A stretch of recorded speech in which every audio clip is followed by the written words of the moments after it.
And so applying our adult logical brain to behavior and to actions and to words of children is so damaging because we make the mistake of taking it at face value.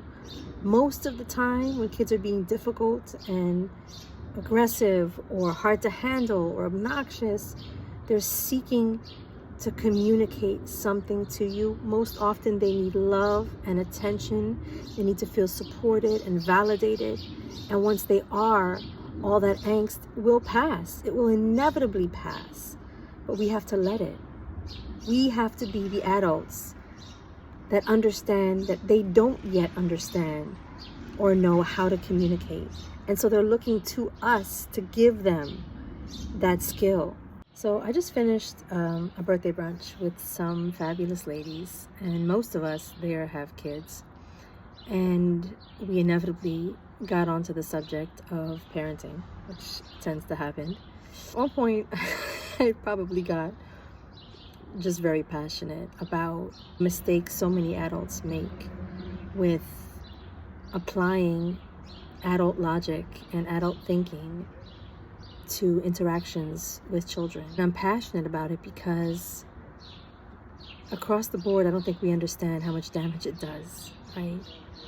We have to understand the developing mind, and we have to understand that it is explosively changing by the moment. The last 5 years of therapy personally and exploring therapy for my daughter, not with her, but for her.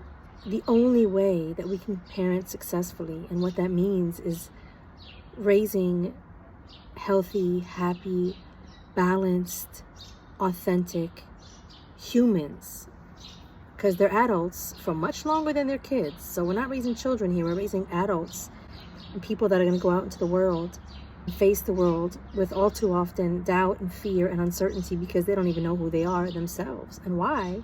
Because we parent so often children to deny their authenticity in exchange for maintaining their connections with us. And it will always trump authenticity. The connection will always trump it because they need us for survival.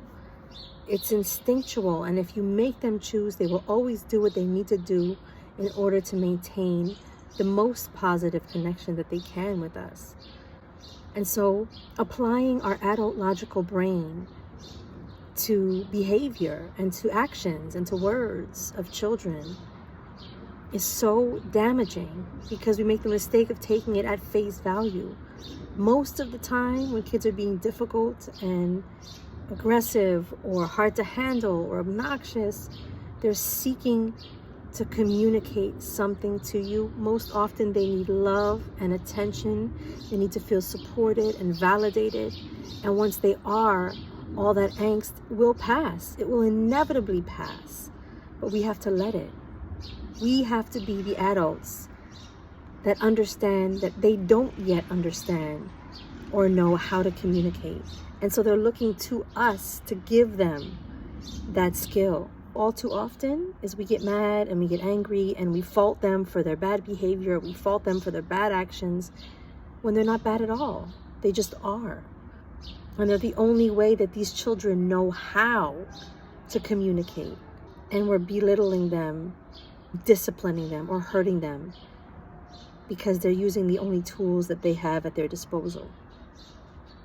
We have to communicate with them and for them and teach them the verbiage for what they are actually experiencing. Give them a narrative that makes sense of all of the confusion and the chaos in their heads when they're facing this world that, for God's sakes, as adults, we can't figure out. How are they supposed to?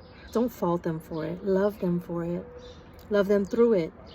But ultimately, what they need more than anything else is love.